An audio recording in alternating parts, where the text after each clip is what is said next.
Hola a todos y bienvenidos al capítulo 46 de Arduino desde cero en español. En esta oportunidad aprenderemos a trabajar con un par de módulos que nos permitirán crear un enlace de radiofrecuencia para la transmisión y recepción de datos de forma inalámbrica a corta distancia. Veamos brevemente cómo se realiza el proceso de modulación de una señal portadora para que transporte la información digital desde el emisor hacia el receptor. La frecuencia será de 433 MHz y vemos representada una señal del tipo senoidal denominada portadora. Asume este nombre ya que sobre la misma realizaremos una modificación de sus características para transportar los datos digitales. Esta señal portadora funciona sobre una banda denominada ISM, que corresponde a las siglas en inglés de Ingenieril, Científico y Médico. Es una banda que no requiere una licencia especial para trabajar sobre la misma. De hecho, existen bandas ISM a distintas frecuencias. Una que seguramente te resultará conocida es la banda a 2.4 GHz utilizada por Bluetooth y Wi-Fi. Debajo de la señal portadora tenemos una representación de datos digitales que deseamos enviar de un punto a otro de forma inalámbrica. Esta señal digital la generamos fácilmente con un pin digital de Arduino. Al proceso de modificar la señal portadora para que contenga esta señal digital se lo denomina modulación. Existen diferentes tipos de modulación. El que utilizaremos para nuestros módulos será del tipo ASK, Amplitude Shift Keying, es decir, modulación por amplitud o simplemente AM. El proceso es muy simple. Verás que cuando aparece un 1 lógico, la señal modulada ASK corresponde directamente a la señal portadora, exactamente igual con su amplitud máxima. Cuando aparece un 0 lógico, la señal modulada es la portadora pero con nula amplitud, o lo que es lo mismo, ausencia de la portadora. A este tipo de modulación ASK se la refiere también como Binary Amplitude Shift Keying, modulación por amplitud binaria, ya que existirán solo dos niveles de amplitud, máxima y 0. Por ejemplo, en esta parte de los datos a transmitir, si tenemos dos unos lógicos seguidos, entonces tendremos que la señal modulada resultante es la portadora sin modificar por el tiempo que dura la señal digital en su estado alto. Si luego le siguen dos ceros lógicos, entonces tendremos ausencia de portadora por dicho tiempo. En este capítulo nos centraremos en las cuestiones prácticas y cómo implementar los módulos para diversas situaciones, así que dejaremos de lado cuestiones más profundas sobre radiofrecuencia y modulación. Justamente una cuestión de la práctica que debemos atender de inmediato es la cuestión antenas para los módulos que no vienen incluidas. Se pueden adquirir por separado, aunque el costo suele ser mayor que los propios módulos. Por eso te propongo que realicemos un par de antenas de forma casera. Haremos un par de antenas del tipo helicoidales de manera que ocupen el menor espacio posible. Partimos de un alambre de cobre esmaltado, es decir que tiene una cobertura aislante, enamel, en toda su extensión.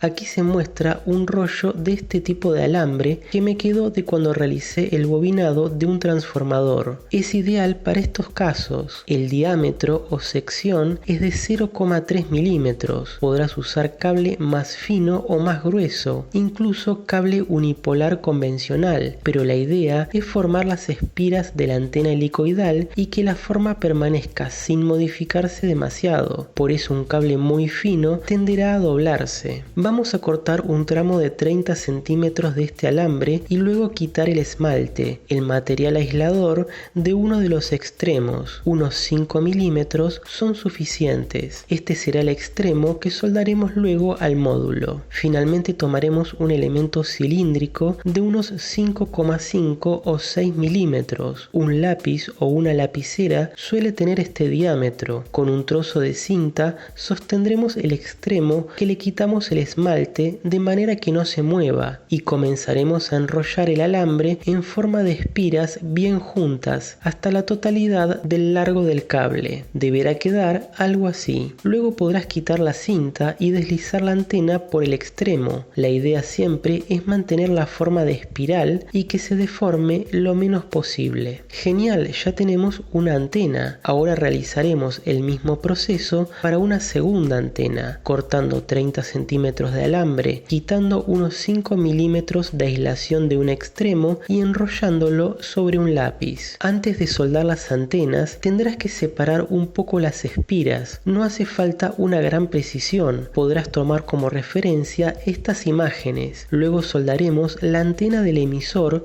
sobre el orificio que tiene el circuito impreso sobre el extremo superior derecho, y mismo trabajo con la antena del receptor sobre la esquina inferior izquierda. En caso de que adquieras las antenas ya listas, solo tendrás que realizar el proceso de soldado. El tipo de comunicación que podremos lograr con estos módulos es el denominado simplex, ya que tenemos un módulo que solo cumple la función de emitir y otro módulo que solo cumple la función de recibir, es decir, que no es bidireccional. Esto genera el problema de que el emisor no tiene forma de saber si los datos enviados han sido recibidos correctamente en el otro extremo. No hay una confirmación de recepción. Por este motivo, y porque la modulación ASK es simple pero a la vez proclive a interferencias, es que usaremos una librería denominada Radiohead. Esta librería es muy popular y viene en reemplazo de su versión anterior con el nombre Virtual Wire. De hecho, en la web hay muchos ejemplos de utilización de estos módulos con Virtual Wire. Nosotros usaremos la versión más moderna y recomendada por el desarrollador. Esta librería asegura una comunicación confiable, donde previo al envío de los datos genera unos pulsos denominados de entrenamiento, una serie de unos y ceros alternados y luego unos caracteres especiales para indicar el inicio de los datos, la longitud de los mismos y un código de verificación. De esa manera, el receptor puede saber si la integridad de los datos se ha comprometido y de esa manera aceptar o descartar la información. Todo un proceso relativamente complejo del cual nos despreocupamos. Vamos al circuito de conexión, que por primera vez en el curso usaremos dos Arduinos, uno dedicado a manejar el módulo emisor y otro dedicado al módulo receptor. Del lado izquierdo tenemos las conexiones para controlar el emisor. Decidí usar un modelo de placa ProMini como la vista en el capítulo 32, ya que es la que tengo libre por el momento. Aquí podrás utilizar un Arduino Uno, Mega, Nano o cualquier otro. Todo se encuentra en su propia pequeña protoboard. Del lado del receptor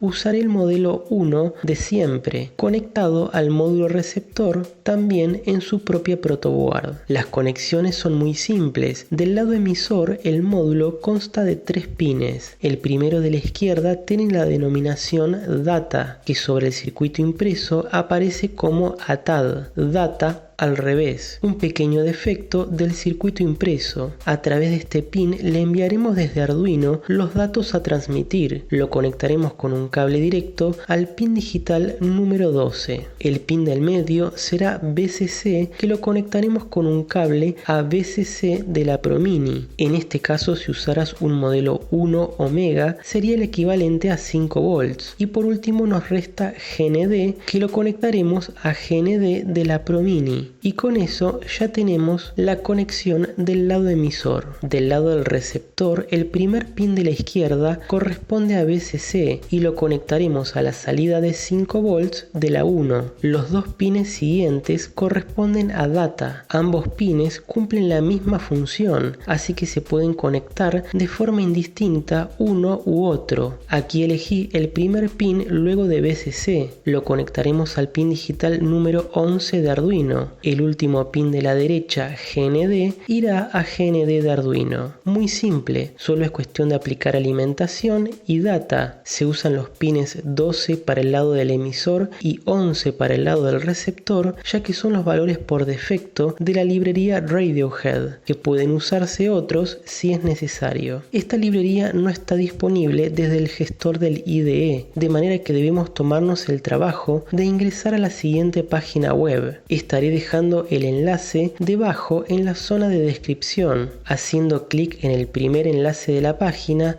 descargamos el archivo comprimido con extensión zip a nuestra computadora. Al momento de publicación de este capítulo, la última versión disponible es la 1.89. Muy bien, ahora abramos el IDE de Arduino y para instalar esta librería es muy fácil. Iremos al menú Programa, Incluir librería y la opción Añadir librería.zip. Vamos al directorio donde descargamos el archivo, lo seleccionamos y luego el botón Abrir. Veremos que no aparece ningún mensaje en el IDE que la librería ya está instalada. El proceso solo demora unos pocos segundos. Para estar seguros, podemos ir al menú Archivo, Ejemplos y buscar por el submenú Radiohead. Hay una gran cantidad de ejemplos para distintos tipos de modulación de señal y de tipos de módulos. No usaremos ninguno de estos ejemplos, pero nos sirve para saber que la librería quedó bien instalada. Ahora sí, veamos el primer programa. Como trabajaremos con dos placas Arduino, tendremos dos códigos distintos, uno para el emisor y otro para el receptor. Por este motivo, en la primera línea aparece el comentario de que se trata del primer programa del lado del emisor. Recordá que, como es usual,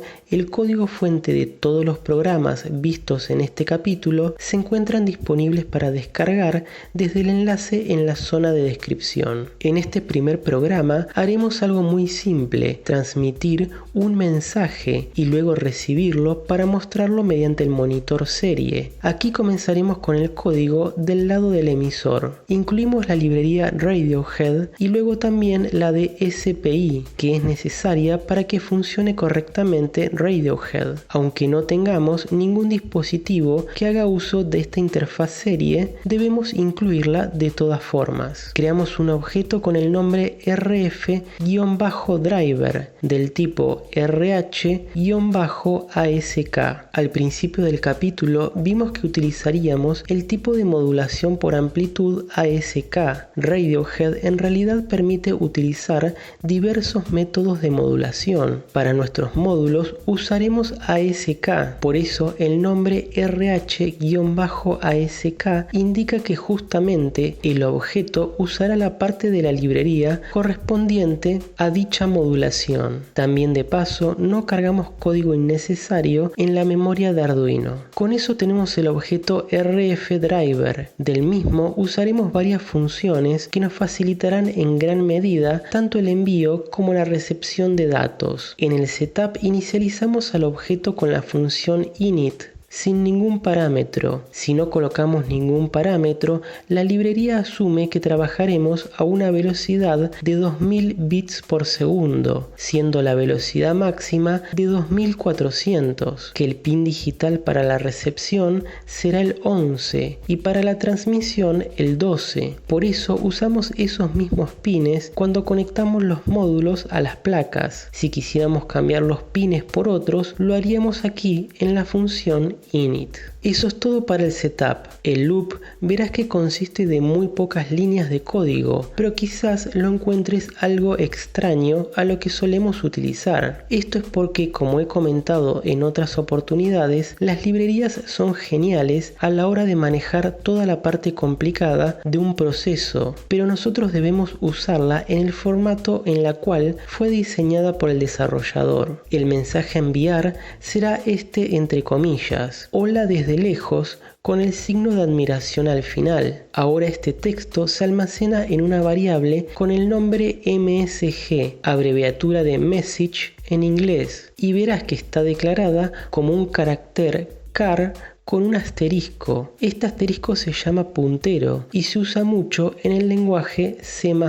En la programación que hacemos nosotros nunca lo usamos, pero en este caso es necesario, ya que el desarrollador de la librería así lo requiere. También verás que le precede const, que es una palabra reservada para constante. No te preocupes ni tampoco te compliques. La idea es hacerlo lo más simple posible, pero debemos pasar por estas pequeñas penurias para usar esta potente librería. En definitiva, toda esta parte que resalto es un puntero a la cadena que deseamos enviar. Ahora viene la función send. Esta función envía el mensaje que apuntamos con anterioridad. Requiere que el primer parámetro sea un byte con el puntero a la cadena. Por eso verás que todo lo que está antes de la primer coma, es decir, el primer parámetro, es uint8-t asterisco msg. Nuevamente, esto no lo pienses demasiado. uint8-t es un formato usado por C++ para describir a un entero sin signo de 8 bits de longitud. Así que todo uint8-t lo podrás ver como una variable tipo byte. El asterisco y el nombre msg es el puntero a la cadena a enviar. El segundo parámetro es la longitud de los datos a enviar. Para eso usaremos la función strlen y entre paréntesis msg. Esta función devuelve la longitud de la cadena. Entonces, para resumir, la función send requiere como primer parámetro el puntero a la cadena a enviar y como segundo la longitud de la misma. Finalmente invocamos a la función waitPacketSend, que lo que hace es esperar a que se envíe la información. Este tiempo depende de la longitud de datos a enviar, por eso no es un valor fijo. Recordá que hay todo un proceso previo de enviar el preámbulo antes de los datos en sí y luego la generación de un código de verificación. Recién luego de ejecutada esta función es que efectivamente se ha transmitido la información. La última línea del programa es una demora de 1 segundo, es decir que estaremos enviando aproximadamente cada 1 segundo el texto hola desde lejos. Y ese es todo el programa. Más allá de las cuestiones que vimos algo particulares para usar las funciones, es bastante simple y básicamente siempre igual. En mi caso, como el módulo emisor será comandado con la ProMini, debo seleccionar desde el IDE el modelo de la placa ProMini y el puerto que corresponde. En tu caso, será el modelo de placa y puerto que uses para el emisor. Y ahora sí es hora de verificar y subir el programa. Una vez subido, vamos directo al programa del receptor. Al igual que antes, la primera línea tendrá el comentario de que se trata del primer programa del lado del receptor. Misma cuestión de incluir las librerías Radiohead y SPI, crear el objeto RFDriver y ahora en el setup agregamos la inicialización del monitor serie a 9600 bps para poder visualizar el mensaje recibido. Vamos a declarar una variable con el nombre buff, contracción de buffer en inglés, un espacio de memoria asignado para almacenar el mensaje recibido. Se trata de un array como utilizamos en otros programas, solo que lo declaramos en el formato que requiere la librería uint8-t buff entre corchetes 17. 17 es la cantidad de caracteres que tiene el texto hola desde lejos. Hay que contar los espacios en blanco y también el signo de admiración al final. Es importante reservar este espacio con la cantidad exacta de caracteres a recibir. Luego una nueva variable, esta vez con el nombre bufflen, que almacenará la longitud total de los caracteres recibidos y le cargamos el resultado que nos devuelve la función sizeOf, entre paréntesis buff. Sé que parece un juego de palabras, pero sizeOf significa espacio o longitud de. Entonces decimos que queremos obtener la longitud de la cadena llamada buff que antes declaramos como array de 17 caracteres. Claro está que toda esta parte aquí resaltada la podríamos reemplazar directamente por el número 17, pero de esta forma es más cómodo si luego en otro programa modificamos la longitud de la cadena. No tendremos que preocuparnos en cargar la longitud, ya que la función lo hace por nosotros. En definitiva, en buff creamos un array de caracteres de 17 posiciones y en bufflen la longitud del mismo. Todo esto es en preparación para la función función que tenemos aquí como condicional del if, la función receive, del objeto rfDriver. Esta función devuelve un valor de verdadero, true, si el array buff tiene la totalidad de los caracteres recibidos. En definitiva, los indica si ha recibido el mensaje por parte del emisor. Algo importante de mencionar en este punto es que devolverá verdadero si la comprobación de los datos ha sido correcta. Si, por ejemplo, en medio de la recepción una interferencia modificara los datos, el CRC, la validación de datos, daría incorrecta, con lo cual esta función ya no devuelve verdadero. Solo lo hace si la integridad de la información se mantuvo. Un motivo más para usar una librería y asegurar así una buena comunicación. Entonces, de manera muy simple, dentro del condicional if, que ingresaremos únicamente si han llegado datos correctos, será mostrar la información por el monitor serie, imprimiendo primero mensaje, un espacio en blanco y en la siguiente línea el contenido de buffer buff. Aquí vemos también cómo debemos colocar el puntero con el símbolo del asterisco y definirlo como un carácter char. Esta línea será un printline de manera que deje un salto de línea al final y así dejar el cursor listo para la próxima línea. Y ese es todo el programa receptor. Verás que es muy simple ahora que ya sabemos las particularidades del formato de la librería. Nuevamente daremos una pasada por el menú herramientas y seleccionaré el modelo de placa 1 ya que es el que usaré para controlar el módulo receptor y el puerto COM que corresponda. Con esto establecido podremos verificar y subir el programa. Genial. Por fin tenemos listos todo para probar. Antes de abrir el monitor serie te mostraré cómo tengo configurado el proyecto completo. Aquí verás la ProMini sobre protoboard y el módulo emisor. La ProMini conectada mediante un conversor USB TTL y el mismo a su vez conectado a una batería del tipo Powerbank. Este tipo de baterías son muy útiles ya que incluyen en su interior una batería de litio-ion. La podemos cargar con la computadora o cargador de pared y luego nos brinda una salida estándar USB. En definitiva, tengo todo el emisor funcionando a batería. Esto permite mover con libertad el mismo y de paso luego hacer algunas pruebas de alcance. Del lado del receptor con Arduino Uno estoy alimentando todo con el cable USB de la computadora, ya que necesitaremos mediante el mismo cable recibir los datos para mostrar por el monitor serie. Aclarado el panorama, abro el monitor serie y como no podía ser de otra manera, vemos que cada segundo nos muestra el texto hola desde lejos. Tengo todo el sistema del emisor y receptor cerca para que quepa todo en la cámara. Verificamos así que ambos sistemas funcionan correctamente. Si tu emisor, como en mi caso, lo alimentas con batería, podrás alejarte con el mismo y hacer pruebas de alcance. Yo llegué a aproximadamente 1 metro sin problemas. Si estuviésemos fuera de alcance o se hubiese filtrado una interferencia que modificara el contenido del mensaje emitido, veremos que directamente el monitor serie no muestra nada, ya que el código de verificación CRC no habría sido válido. Te propongo que hagamos un segundo y último programa para usar el emisor a modo de control remoto con 2 pulsadores y 2 LEDs en el receptor, a los cuales les daremos 2 comportamientos distintos. Para eso vamos al circuito de conexión y agregar un par de componentes. En protoboard del emisor agregaremos 2 pulsadores. El número 1, el de la izquierda, conectaremos uno de sus extremos a GND, aquí marcado con el cable negro. Del otro extremo iremos de forma directa al pin digital número 2 de la ProMini.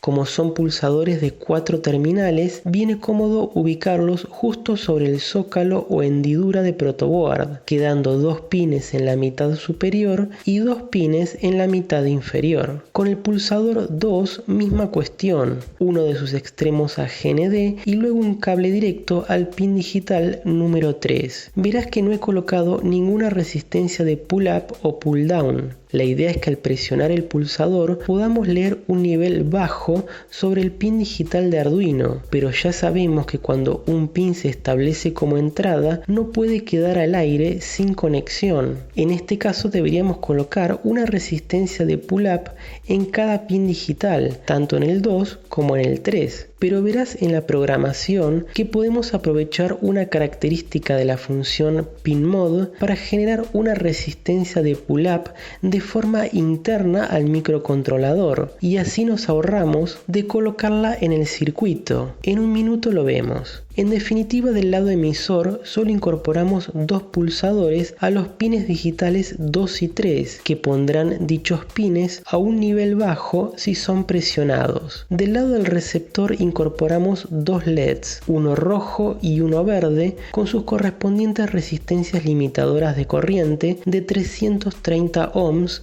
en el ánodo de cada uno. Los cátodos de ambos los conectamos a GND, como se muestra con estos cables de color negro. Del extremo de la resistencia que conecta el ánodo del LED rojo, vamos con un cable directo al pin digital número 2 de Arduino Uno, y de la resistencia que conecta al ánodo del LED verde al pin digital número 3. Y eso es todo para el circuito del segundo programa. La idea es que al presionar el pulsador número 1 del lado del emisor, lograremos encender el LED rojo del lado del receptor, y al presionar nuevamente lo apagamos. Es decir, que si el LED rojo está apagado, con una pulsación lo encendemos. Si está encendido, con una pulsación lo apagamos.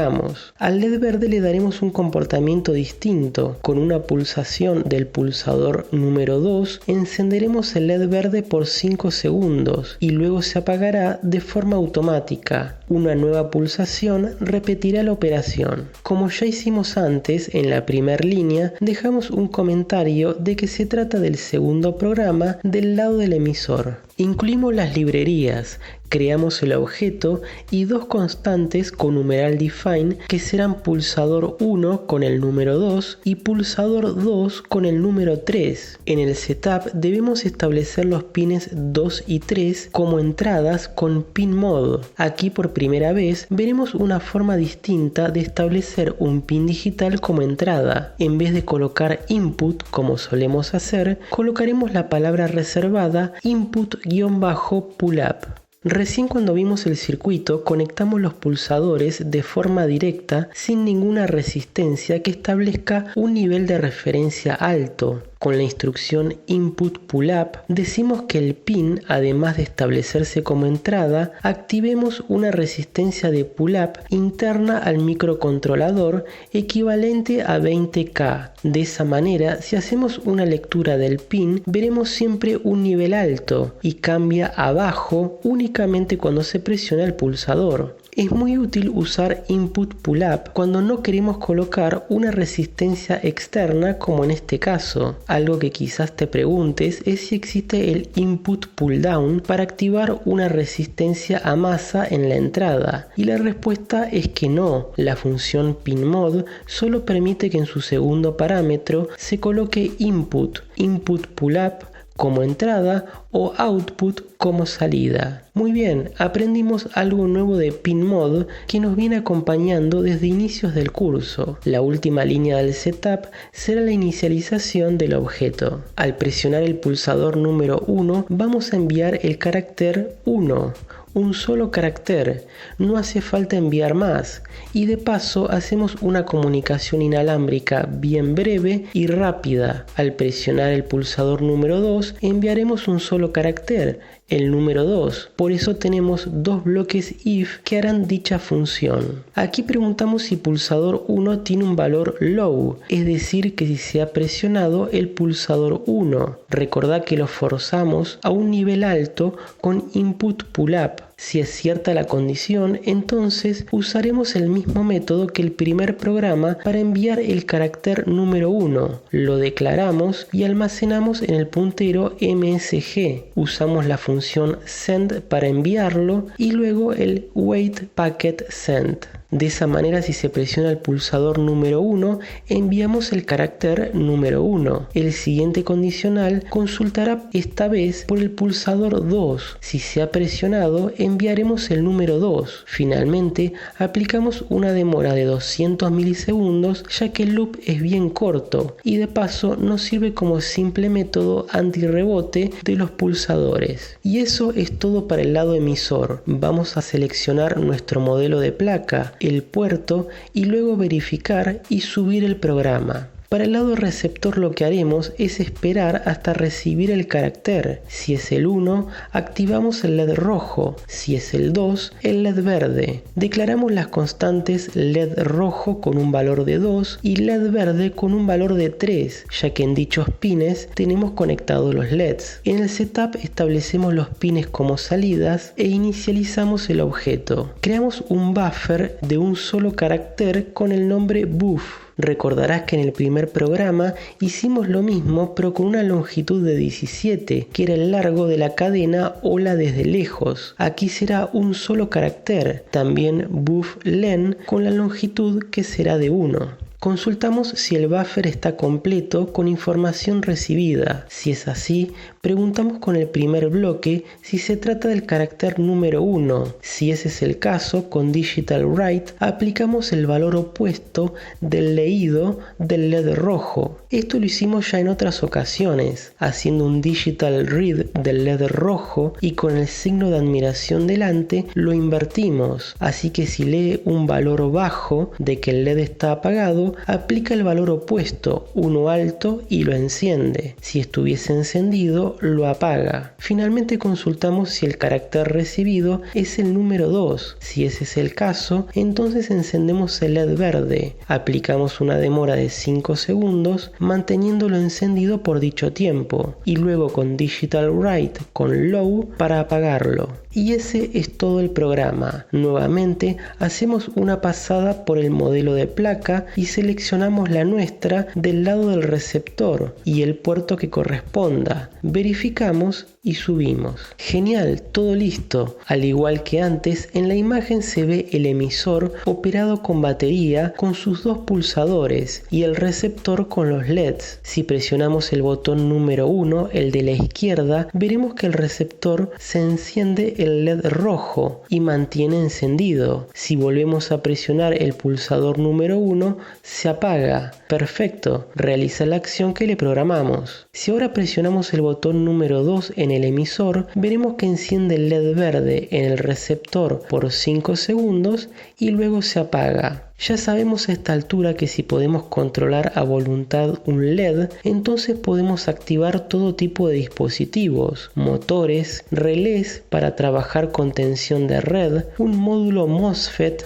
para cargas de continua y todo lo que necesitemos. Los programas están pensados para fácilmente incorporar, por ejemplo, más botones del lado del emisor y realizar distintas acciones en el receptor. Para finalizar el capítulo, quiero hacerte mención que el módulo emisor RF permite alimentarlo con tensiones de entre 5 y 12 volts. Nosotros lo trabajamos con 5 volts, que es cómodo y lo obtenemos de la propia placa de Arduino. Pero si quisieras aumentar el alcance, podrás usar una fuente de alimentación externa de 12 volts de continua. Aquí se muestra la conexión. Es simplemente conectar el positivo de la fuente externa al pin VCC del módulo, que es el pin del medio. Luego es importante que tanto GND de la fuente externa como GND de Arduino estén conectados entre sí para mantener la misma referencia de masa, lo usual cuando trabajamos con distintas fuentes. Es importante aclarar que esta posibilidad de alimentar con 12 volts es solo para el módulo emisor. El receptor funciona únicamente con 5 volts. Eso es todo por este capítulo. Como siempre, te pido te suscribas si aún no lo has hecho, darle un me gusta si te pareció útil o al menos interesante, y por cualquier duda o comentario lo podés hacer debajo que con gusto te responderé. Chau y hasta la próxima.